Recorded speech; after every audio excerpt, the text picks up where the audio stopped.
In the beginning, there was nothing, only silence, darkness, and the slow breath of chaos. From that emptiness, the first shapes awaken: earth, sky, and night. Gods are born, wars begin, thrones fall, and somewhere far below, humankind appears, fragile, brave, and lost. Tonight, we'll walk through 10 ancient tales, from the birth of the world to the age of iron, where even the gods begin to fade. From light to shadow, from order to ruin. You're on a channel where long, messy myths turn into short, dreamy stories for sleep. Only the essence, vivid, calm, and real. If you enjoy these nightly journeys, subscribe and hit like to help more stories come to life. Now relax, close your eyes, and listen. By the end, you'll be asleep. Story 1. Chaos and the Birth of the First Forces. In the beginning, there was nothing and everything at once. Before the gods, before the titans, before even the concept of before, there existed only chaos. Not chaos as humans understand it, the disorder of a messy room or a battlefield. No, this was something far more profound and terrifying. Chaos was the raw, undifferentiated state of existence itself, an infinite abyss of potential and nothingness intertwined. It was a void so complete that nothing existed within it. No light, no dark, for these are opposites that define each other. No sound, no silence. Imagine the universe before reality decided what it wanted to be. This was chaos. But chaos, paradoxically, contained within itself the seeds of everything. Somehow, in the depths of this infinite nothing, transformation began. The first conscious thought emerged, not from anywhere, but from the nature of chaos itself. This thought gave birth to the primordial deities, the protagonoi, beings so ancient and fundamental that they were barely distinguishable from the fabric of existence itself. The first to emerge from this cosmic void was Gaia, the Earth Mother. She did not appear suddenly, as if stepping through a doorway. Rather, she slowly coalesced from the chaos, like a thought becoming real. Gaia was not simply Earth as we know it. She was the principle of solidity, of form, of the physical manifestation of existence. Wherever Gaia's presence crystallized, matter itself began to organize. Dust became stone, stone became mountains, and mountains became the foundation of reality. Alongside Gaia came Uranus, the sky. He rose up and stretched across the heavens, his vast body encompassing all the space above the earth. Uranus was the principle of the void made visible, of infinite expanse and mystery. Unlike Gaia's quiet solidity, Uranus was dynamic, ever-moving, carrying within him the winds and the stars. From chaos also emerged Tartarus, not a god in the traditional sense, but a primordial force, a bottomless pit of utter darkness and divine punishment. Tartarus was the prison that would hold the most dangerous beings in the cosmos, a place where time itself seemed to move differently, where agony and confinement were built into the very fabric of existence. And then came Nyx, the primordial goddess of night. She was not merely the absence of light. She was an active, generative force. Nyx embodied mystery, the unknown, the fertile darkness from which all secrets and unseen things emerged. Ancient Greeks understood that darkness was not passive.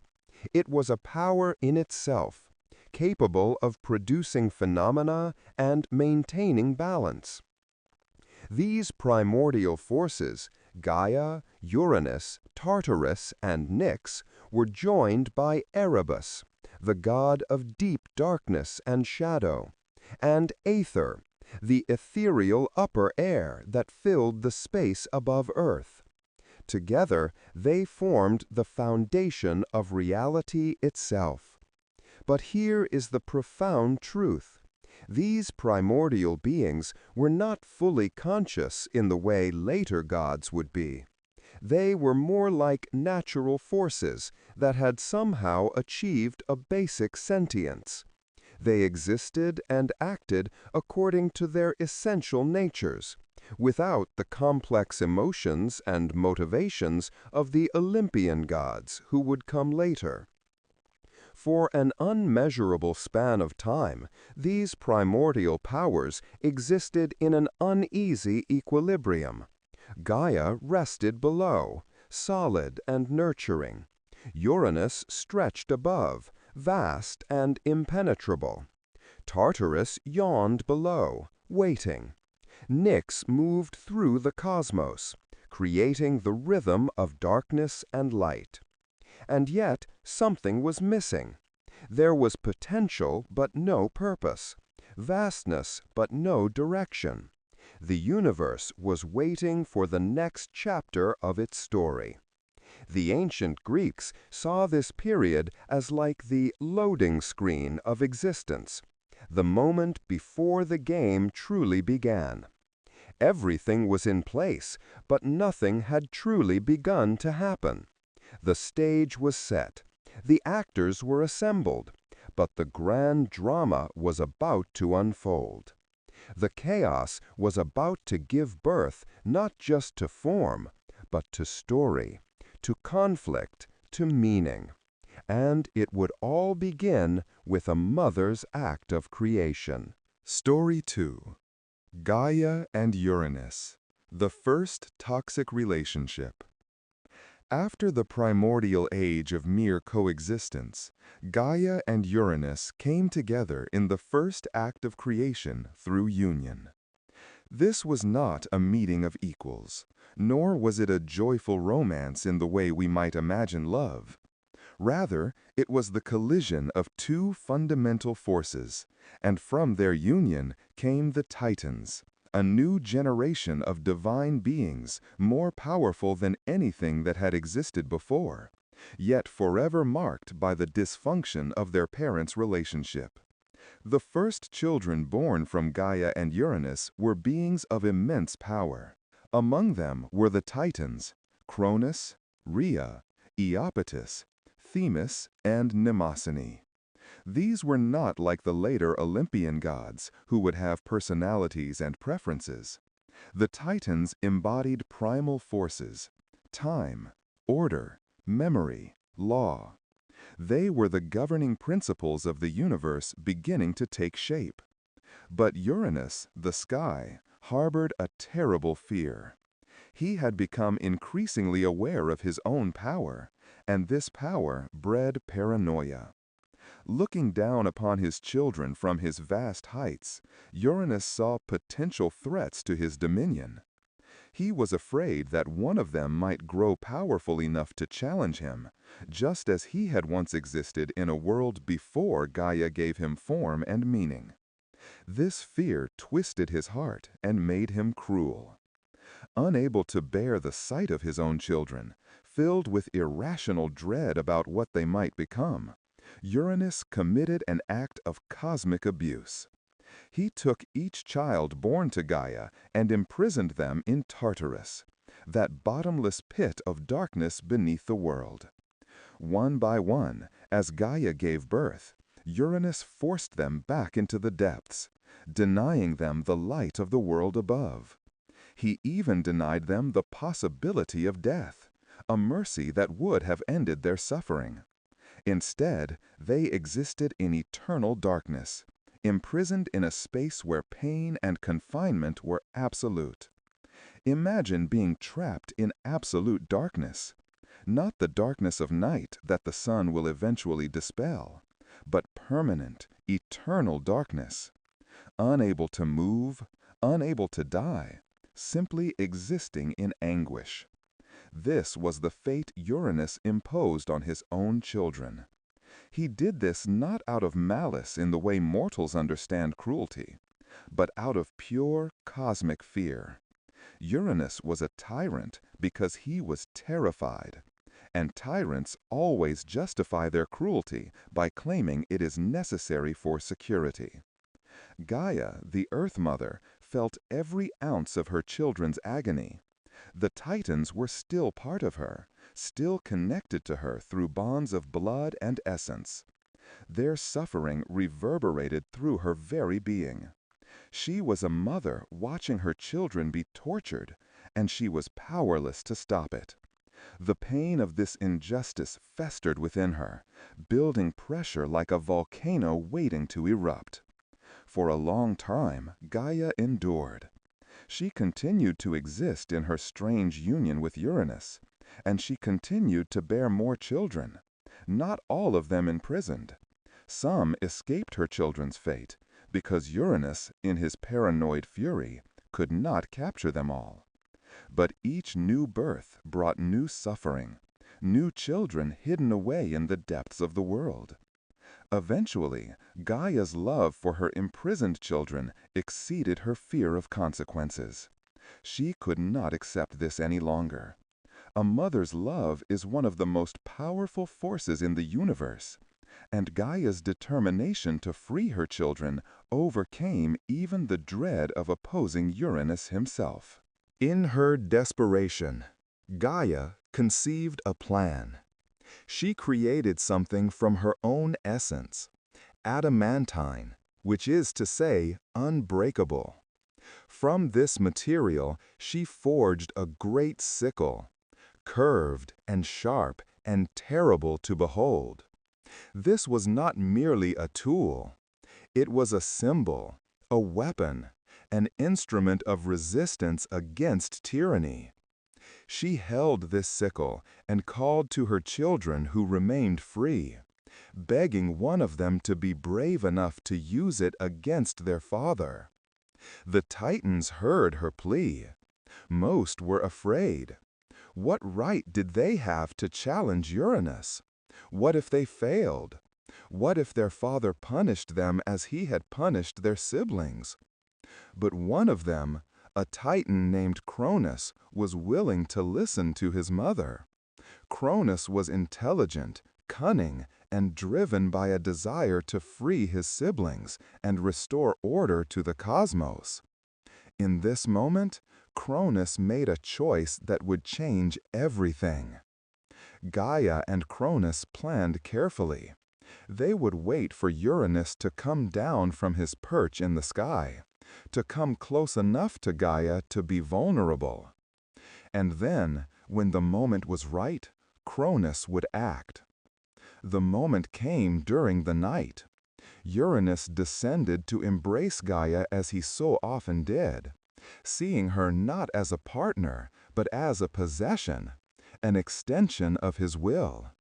He lay close to her, spreading his vast form across her body in what should have been an act of intimacy, but was in reality an act of domination.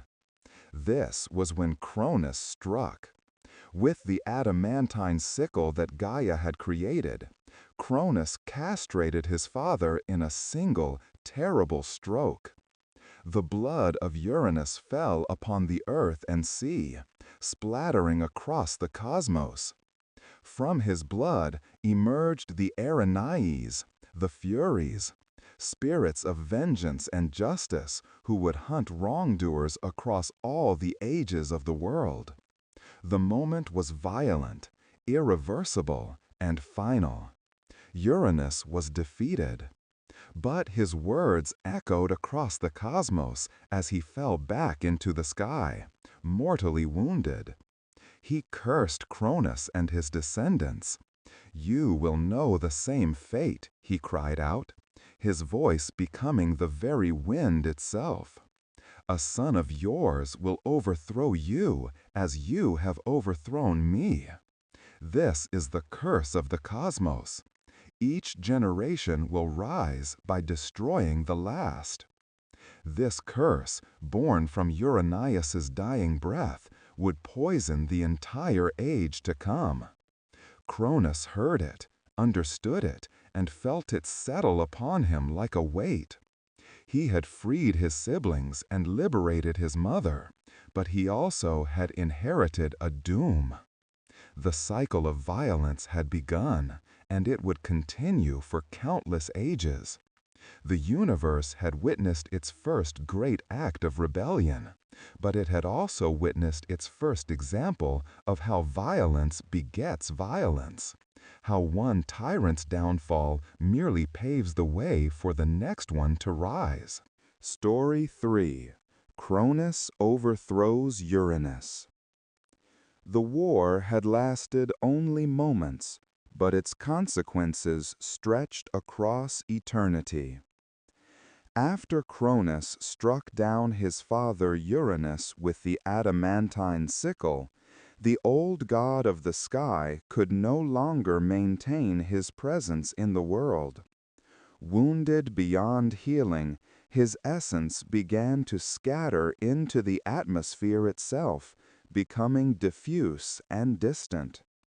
The sky remained, but it no longer had an will of its own. Uranus became less a god and more a principle, the vault above, present but passive. But Cronus did not pause to contemplate his victory. He knew that action now, while the moment was his, would determine the shape of everything to come. In mythology, timing is everything. The victors who consolidate their power quickly are the ones who endure. Cronus turned his attention to those of his siblings who had been imprisoned in Tartarus, the dark depths beneath the world, that horrible prison where Uranus had confined them. There were the Titans, Cous, Crius, Hyperion, Iapetus, and Themis, among others. Each had spent countless ages in complete darkness, experiencing suffering that no one alive today could truly comprehend. Imagine being conscious but unable to move, unable to see, unable to escape. That was their reality. With the help of his brother Iapetus and sister Themis, Cronus brought his siblings forth from Tartarus. As they emerged into the light of the world for what might have been the first time in eons, they found themselves transformed. The darkness had changed them. They were more powerful, more aware, more dangerous than they had been when they were first imprisoned. Their time in the pit had been like a dark forge that had hardened them into formidable beings. The first thing Cronus did was to secure his power by establishing alliances with his freed siblings. He distributed authority among them. Iapetus was given sovereignty over the western regions and the pillar that held up the sky. Cous was given the northern regions and prophecy, the ability to see the future, which was seen as a form of dominion over time itself. Hyperion was granted the light and the celestial bodies. Each received a position of power and prestige, ensuring their loyalty. But Cronus kept the highest position for himself. He made himself king of all the Titans, the ruler of the cosmos. This was not simply a matter of might, though Cronus was certainly mighty. It was also a matter of will and intelligence. Cronus understood something that Uranus had never quite grasped: that power shared among allies is sometimes more stable than power held alone. However, the shadow of Uranus's curse hung over everything. Even as Cronus established his rule and created what would later be remembered as the Golden Age, he could not escape the prophecy he had heard, that his own son would one day rise up and overthrow him, just as he had overthrown his father. This was not a prophecy he could ignore or dismiss as mere superstition. In the ancient world, prophecies were not predictions. They were destinies, almost as fundamental to reality as the laws of nature. This curse planted a seed of paranoia in Cronus's heart, the very same paranoia that had consumed Uranus. It was as if the curse itself carried an infection, a madness that passed from father to son. Cronus became obsessed with preventing this fate. He began to wonder about any potential threats to his rule. He thought about the future, about what might come, about ways to secure his power absolutely. For a time, though, Cronus's reign was marked by genuine prosperity. This period became known as the Golden Age of humanity, an era when mortals lived long lives, free from toil and suffering. The world seemed peaceful.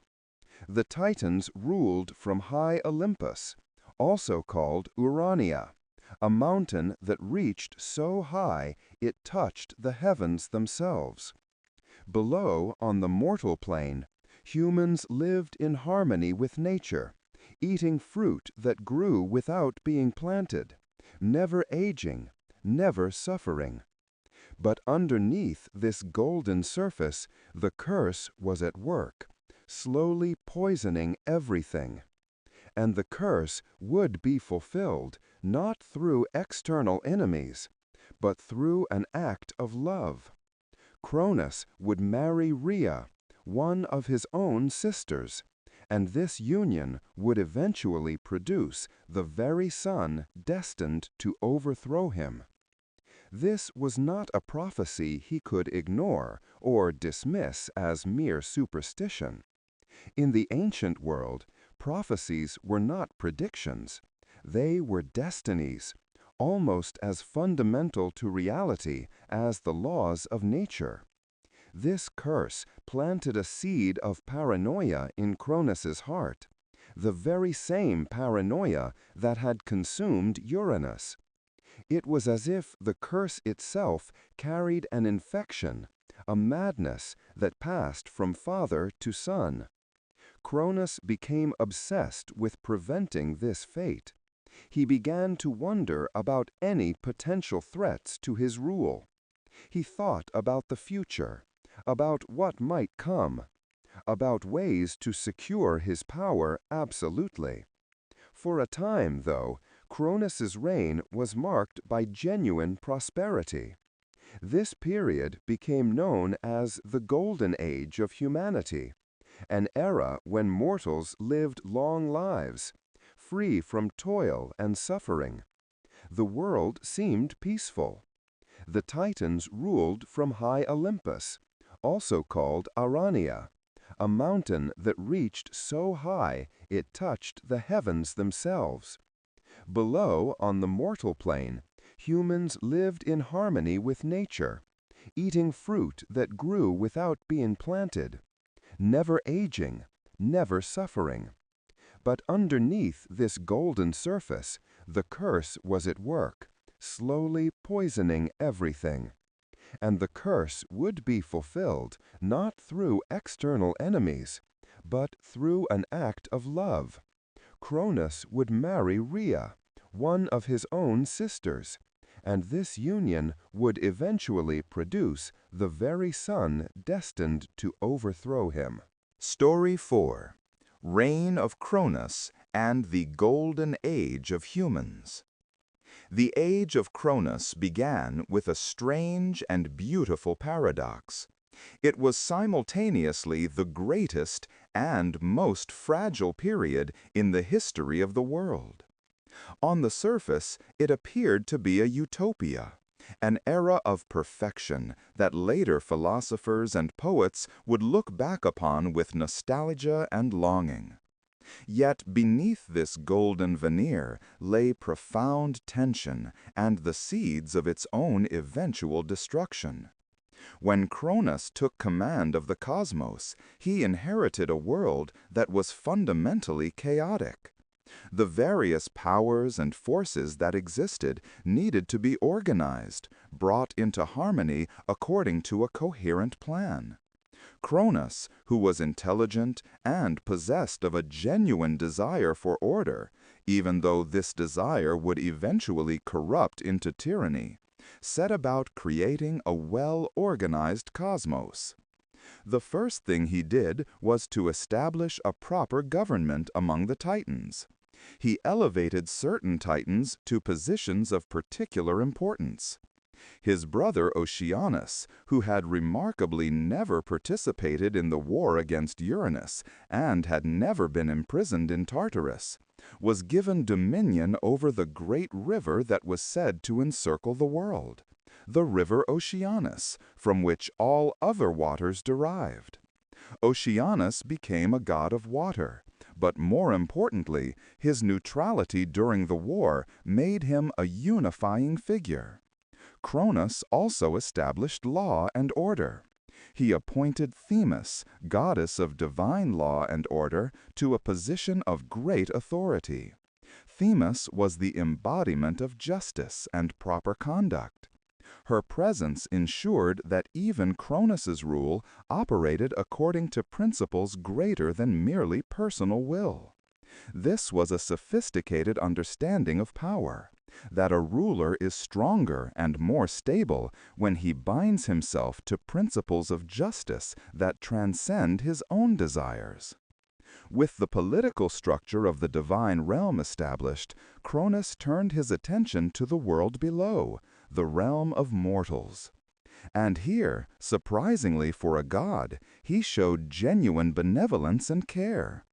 Under Cronus's rule, the world became a place of abundance. This was the mythological Golden Age, and here is what it meant. Humans in this era were born mature and already possessing knowledge. They did not have to learn to speak, or to walk, or to understand the world. They came into existence ready, as if the world itself provided them with natural wisdom. They lived long lives, not forever like the gods, but spanning centuries rather than mere decades. The earth itself was fertile beyond measure. Crops grew without humans having to labor in the fields. Fruit trees bore sweet fruit in endless abundance. The earth produced spontaneously. Grapes clustered on vines. Grains grew in fields without planting. Honey dripped from the trees. Humans had to do no work at all to sustain themselves. There was no hunger, no desperate scrambling for survival. Moreover, the gods during this age were not distant from humans. They lived among mortals, walked with them, spoke with them. There was no great divide between the divine and mortal realms. Humans could see the gods, could interact with them, could benefit from their wisdom directly. There was companionship between species. Nor was there sickness or aging in the conventional sense. When humans did finally reach the end of their lives, which might come after centuries, they did not suffer the pain and degradation of old age. Instead, they simply fell asleep and passed painlessly into the underworld, as if descending into peaceful dreams from which they would not wake. There was no war in this age. Humans did not kill each other, did not wage campaigns against one another, did not engage in the horrors of conflict. If conflict arose, it was resolved through reason and discussion, not through violence. All of this seems like paradise. And indeed, it was paradise, at least from the perspective of humans living in it. Humans revered Cronus, worshipped him, understood that their comfortable and abundant existence was a gift from this fair and just ruler. But paradise is often built on injustice, even if that injustice is hidden. And so it was in the Golden Age. Cronus's paradise was purchased with cruelty. You see, Cronus never forgot the curse that Uranus had laid upon him. This curse festered in his mind constantly. He was convinced that somewhere, somehow, a son would be born to him who would eventually overthrow him. The more he thought about this, the more paranoid he became. He knew he could not live forever, could not rule forever. Eventually, he would age. Eventually, something would threaten his power. And when that happened, he did not want to face the humiliation that Uranus had faced, to be overthrown, to be wounded, to be cast down from power. So Cronus made a decision. He would take a wife, his sister Rhea, one of the Titans who had been imprisoned alongside him in Tartarus, and he would have children with her. But he made an oath that terrified even the immortal beings of the cosmos. He swore that he would not allow any child of his to reach maturity. He swore that he would consume them, swallow them whole, so that they could never grow up and could never challenge him. This was not an idle threat or a metaphorical statement. Cronus genuinely began to devour his own children at birth. When Rhea gave birth to a child, Cronus would take that newborn infant into his mouth and swallow it whole. The child would not die exactly. It was a god after all, immortal and impossible to truly kill. But it would live inside Cronus's stomach, conscious but trapped, unable to grow, unable to move, a prisoner in the darkest of dark places. This is the crucial contradiction at the heart of the Golden Age. Humans lived in paradise. The world was beautiful and abundant and peaceful. Yet this paradise was built on a foundation of divine dysfunction and cruelty. The gods, who had been liberated from Tartarus by their own brother's rebellion, had now been enslaved again, not to a prison of rock and darkness, but to the stomach of their father. They lived in conscious captivity, aware but powerless. The curse of Uranus was working itself out. The paranoia that had consumed one father had been transmitted to his son. And just as Uranus's paranoia had led to rebellion, so too would Cronus's paranoia eventually be his undoing. The cycle of violence and fear that had begun with Uranus's cruelty to his children was continuing, spiraling downward, repeating the same patterns again and again. This is the tragedy of the Golden Age, that it was never truly golden for everyone. It was only golden for those allowed to live in it. For the gods imprisoned in Cronus's stomach, it was an eternal nightmare. And when the true age of gods began, the age of the Olympians, it would begin with an act of liberation born from a mother's desperation and a sibling's determination. Story 5. Prophecy and the Devouring of the Children. Years passed in the Golden Age. Cronus and Rhea, the lord and lady of the Titans, ruled from high Olympus.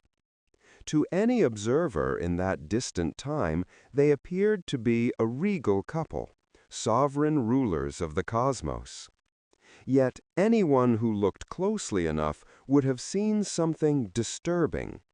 Rhea's face was frequently marked with sorrow, and when she became pregnant, which happened regularly, that sorrow would deepen into something approaching despair. The reason for Rhea's anguish was this: every time she gave birth, every time she brought a new child into the world, that child would be taken from her almost immediately. Cronus would appear, and without hesitation or remorse, he would place the infant into his own mouth and swallow it. Rhea would scream, would beg, would rage against her husband's cruelty, but she was powerless to stop him. This happened not once or twice, but repeatedly. After each birth, Rhea would recover, would grieve in isolation, and would eventually become pregnant again. Each time she would harbor hope that this time, somehow, things might be different. But each time, her hope would be crushed by the same terrible ritual. The children swallowed by Cronus did not simply vanish. They continued to exist, conscious and aware, trapped in the interior of their father's body. Imagine being an immortal baby, growing and developing consciousness, becoming increasingly aware of your situation. You are trapped in absolute darkness, with no sound but the sound of your own breathing, no sensation except pressure from all sides. You cannot escape. You cannot die to end it. You simply exist in this nightmare, conscious but helpless for eternity.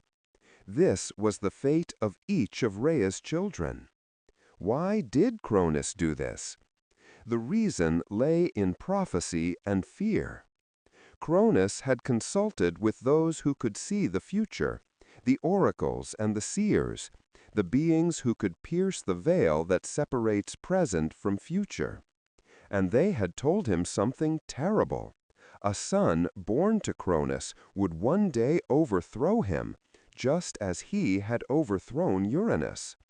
One of his own children would be his doom. Cronus did not question this prophecy or dismiss it as superstition. In the world of Greek mythology, prophecies are not guesses or possibilities. They are as fundamental as natural law. A prophecy is not something that might happen, it is something that will happen, something woven into the fabric of destiny itself. So Cronus had reasoned that the only way to prevent this prophecy from coming true was to prevent any son of his from being born, or if a son was born, to prevent that son from ever growing up. By swallowing his children, Cronus thought he was being clever. They could not grow up trapped inside him. They could not challenge him. They could not fulfill the prophecy. He had found a loophole in destiny itself, or so he believed. But there was a flaw in Cronus's logic, a blind spot in his thinking. He had failed to account for mothers, specifically for the power of a mother's love and a mother's will to protect her children. After Cronus had swallowed several children, the stories vary about exactly how many, but typically he swallowed 5: Hestia, Demeter, Hera, Hades, and Poseidon. Rhea reached a breaking point. She could not endure any longer.